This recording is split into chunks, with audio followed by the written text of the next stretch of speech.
So in part A of our Investigating Enzymes lab, we start out with our four test tubes, three experimental, one control, um, full of hydrogen peroxide. I shouldn't say they're full. There's about 10 milliliters of hydrogen peroxide in each. So each test tube is going to represent a different part of this experiment. So in test tube 1, this is going to be our control. In test tube 2, we're going to add to it a piece of beef liver, okay, beef liver coming from a cow. Test tube 3, we're going to add a small section of a potato, potatoes being plants. And in test tube number 4, we're going to add a little bit, about 5 milliliters of some yeast solution. Yeast is a fungus. It's used to make bread and things like that. And we'll see how that reacts when each one of those things is placed into the test tube of peroxide. So first, in test tube 2, we have our beef liver. And we can see a fairly rapid reaction here. I'll try to get down into the peroxide a little bit more.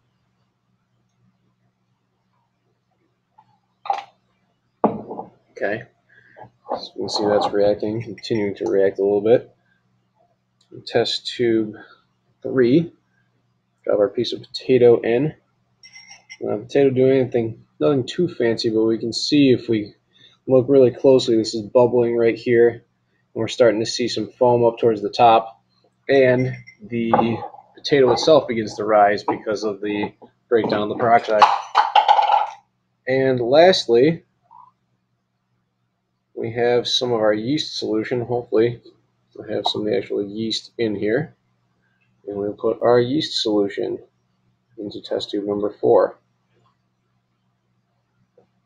And again, we get a pretty nice reaction, some bubbles going on there. So obviously the potato being less reactive, but we see that all of these things react in contact with our hydrogen peroxide.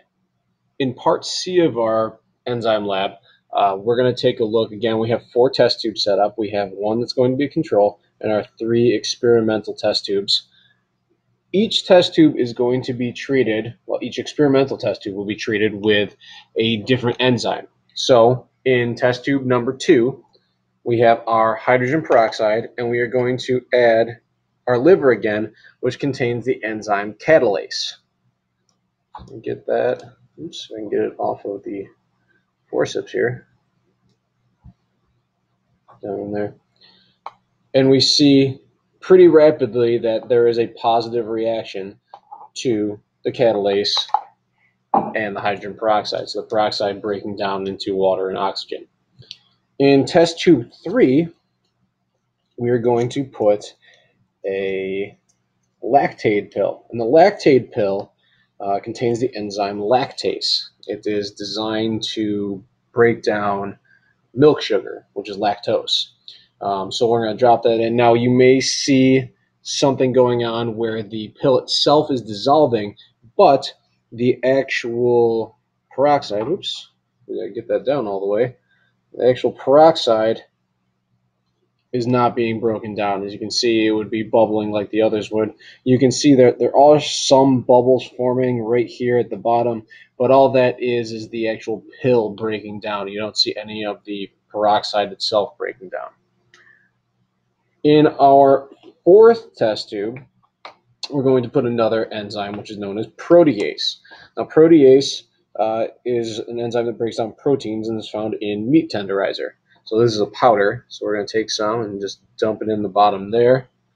And aside from making the peroxide a little bit cloudy, there's no reaction going on. The peroxide itself is not reacting, and most of the protease is either dissolving or just settling to the bottom of the test tube. So those are your experimental results for part C of the lab. So our control with just peroxide, we have no reaction. Our first experimental test tube with the peroxide and catalase, we did see a reaction. It actually bubbled out of the test tube if we look at the top. Our second experimental test tube, our 3rd test tube, has peroxide and lactase. And again, we have no reaction. The pill itself is just kind of dissolving at the top. And our fourth our third experimental, is our peroxide with our protease. And again, no reaction there.